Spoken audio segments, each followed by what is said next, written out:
días a todos. Bueno, como parte del Congreso, del segundo Congreso de Neurología en Nicaragua, nos toca exponer este tema y quería dejarlo en las redes sociales, es decir, que voy a hacer una grabación previa a la presentación.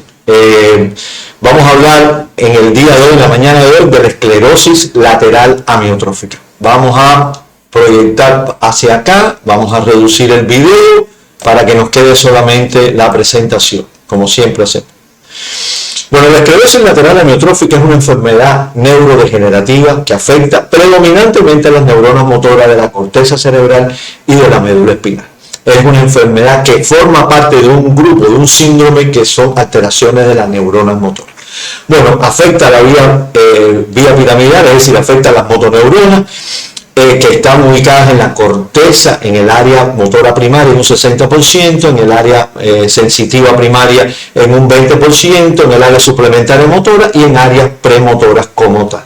Entonces, esta vía córtico-espinal o córtico-lumbar se inicia ahí y va camino a la cápsula interna, formar parte de las vías córtico-espinal lateral anterior o terminando en el bulbo a través de las vías córtico-espinal vulvar. Aquí hacen sinapsis en las motoneuronas y estas motoneuronas van a través de las raíces anteriores de los nervios hacia los músculos a ejercer la función determinada.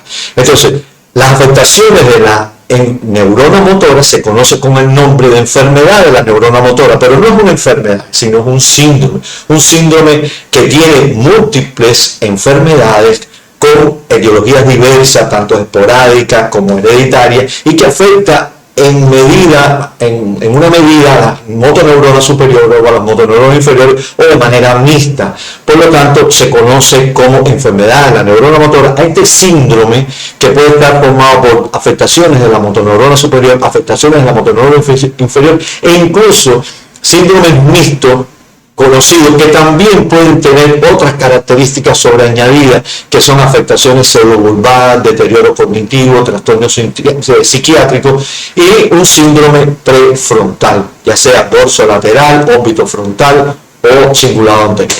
Entonces, a manera de resumen, podemos ubicar aquí las variantes de las enfermedades de la neurona motora, que como les dije, constituyen un síndrome. A la izquierda están las afectaciones de la motoneurona superior, a la derecha la de la motoneurona inferior y en el medio las que tienen un componente mixto, tanto superior como inferior, que se conoce como el nombre de esclerosis lateral amiotrófica. Por encima de la línea, la familiar, y por debajo de la línea, las esporádicas. Por lo tanto, hablaremos hoy de la esclerosis lateral amiotrófica como tal.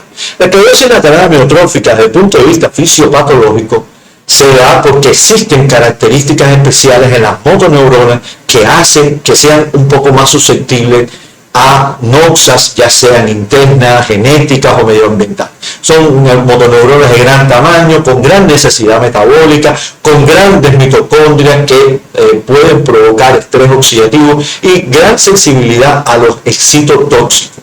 Por lo tanto, desde el punto de vista etiológico, podemos decir que hasta un 20% puede ser de causa genética y el 80% puede ser de causa esporádica, pero estas causas genéticas han venido creciendo en el transcurso del tiempo.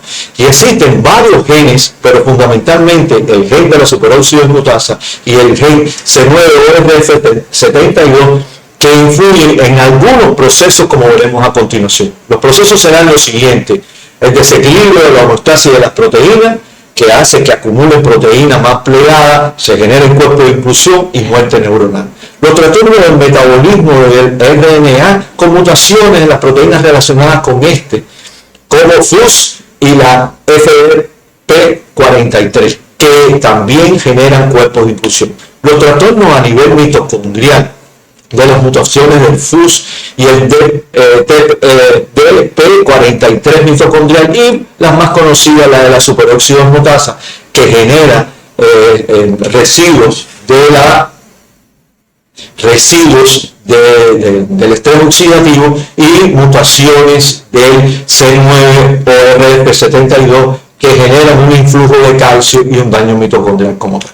También existe la toxicidad por glutamato, hay medicamentos dirigidos a este tipo de citotoxicidad, y por último la obstrucción del transporte axonal, en la cual influyen varios genes, como hemos hablado anteriormente. Entonces, la esclerosis lateral amiotrófica es una enfermedad con una prevalencia en la población general de aproximadamente 4 por 100.000 habitantes, pero cuando se da en pacientes entre 70 y 80 años, estas prevalencias pueden ser de 17 por 100.000 habitantes. Es más común en blanco, en personas entre 60 y 65 años, con un ligero predominio masculino, y existen criterios clínicos unidos a los neurofisiológicos que lo que van a hacer es reducir el tiempo del diagnóstico, porque muchas veces el tiempo del diagnóstico sobrepasa los 12 meses.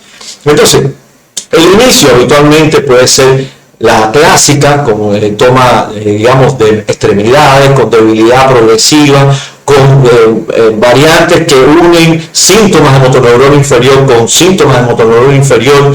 En un 35% puede ser vulvar, pero puede haber alteraciones cognitivas, incluso neuropsicológicas, hasta en un 40%, y en un 14% se unen con variantes del tipo de la demencia frontotemporal.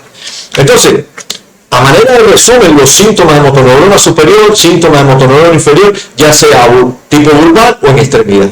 Por ejemplo, la clásica comienza con debilidad, atrofia, fasciculaciones, por ejemplo, de un miembro izquierdo, por ejemplo, en el mismo lugar hay espasticidad, hay cloro y hay hiperreflexia. Y así podemos ver los diferentes segmentos corporales y cómo se pueden afectar cada uno. Entonces, las manifestaciones neuropsiquiátricas se conocen desde hace muchos años.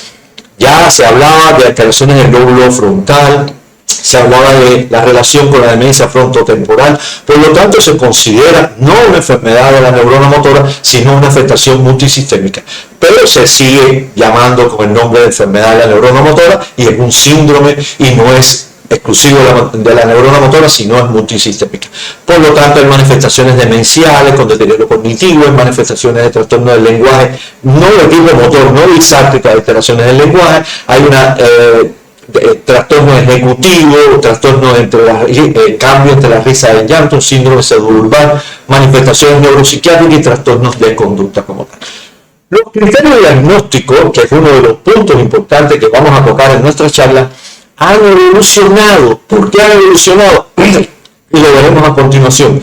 El Escorial, los primeros criterios diagnósticos en el 94, los segundos en el 2000, después vienen unos criterios nuevos con el objetivo de disminuir el inicio del diagnóstico y reducir el tiempo entre el inicio de los síntomas y el diagnóstico con el objetivo de tener un mejor pronóstico.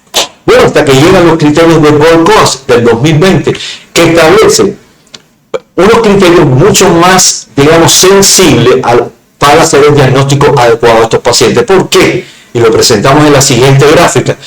Estas son las manifestaciones clínicas y este es el inicio clínico de la enfermedad cumpliendo con los criterios diagnósticos. Antes de las manifestaciones clínicas aparece un periodo presintomático y en este periodo presintomático pueden aparecer manifestaciones prodrómicas y pueden aparecer manifestaciones preclínicas. Las manifestaciones preclínicas es antes de que el paciente tenga síntomas, por lo tanto, clínicamente ni neurofisiológicamente podemos hacer el diagnóstico, pero sí a través de biomarcadores, ya sean genéticos o no. Y en manifestaciones prodrómicas como tal, ya hay un leve deterioro motor, pueden haber calambre, quizás no cumple con todos los criterios para decir que es una esclerosis lateral amiotrófica, pero ya pueden encontrarse algunas anomalías de la electromiografía, pueden haber algunos reflejos aumentados. Este es el homólogo del deterioro cognitivo subjetivo o deterioro cognitivo leve en la enfermedad de Alzheimer como tal. Entonces, los criterios están establecidos. Debe haber un periodo normal de fuerza muscular y a partir de cierto determinado momento en la vida aparece una progresión, un defecto motor progresivo bien documentado, que hay afectaciones de primera y de segunda motoneurona en al menos un segmento corporal y pueden haber en 2 regiones corporales afectaciones de la segunda motoneurona.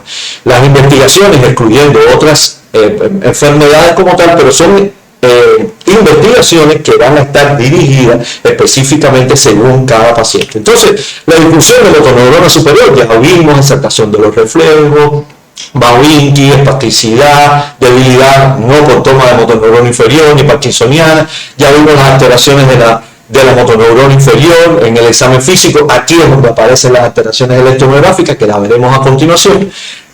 Los segmentos corporales nos referimos a lumbar, cervical, torácica y lumbar. Hay una salvedad en el diagnóstico clínico, que es tener dos áreas determinadas inervadas por raíces diferentes, para que se descarten otras entidades radiculopáticas o neuropáticas como tal.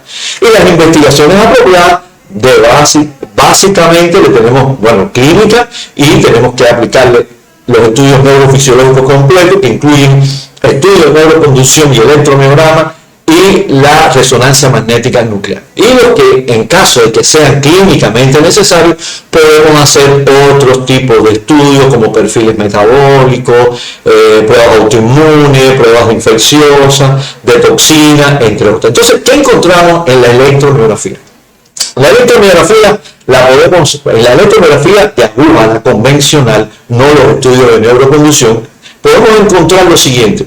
Al incorporar la aguja en el músculo, hay actividad en reposo. Esa actividad en reposo está marcada por tres elementos fundamentales.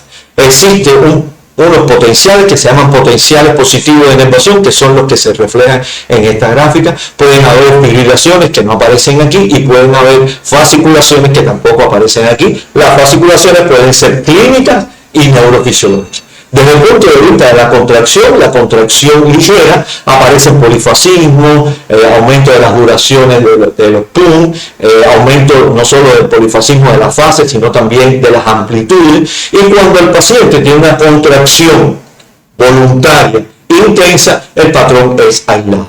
Esto está dado por lo siguiente: si hay una denervación neuronal, hay un aumento de la excitabilidad de las pocas neuronas que quedan y puede generar fasciculaciones. El músculo denervado puede generar actividad espontánea. Como el músculo está denervado, genera reinervación colateral, y eso genera polifascismo o manifestaciones neurofisiológicas de reinervación crónica. Como hay pobre inervación, hay pobre reclutamiento, y entonces hay un patrón aislado a la contracción sostenida, intensa. Y desde el punto de vista clínico, como hay pérdida de la fuerza muscular, pérdida de la masa muscular, hay una disminución de la amplitud en los estudios neurofisiológicos como tal. Desde el punto de vista clinimétrico, podemos evaluar a estos pacientes con dos escalas fundamentales.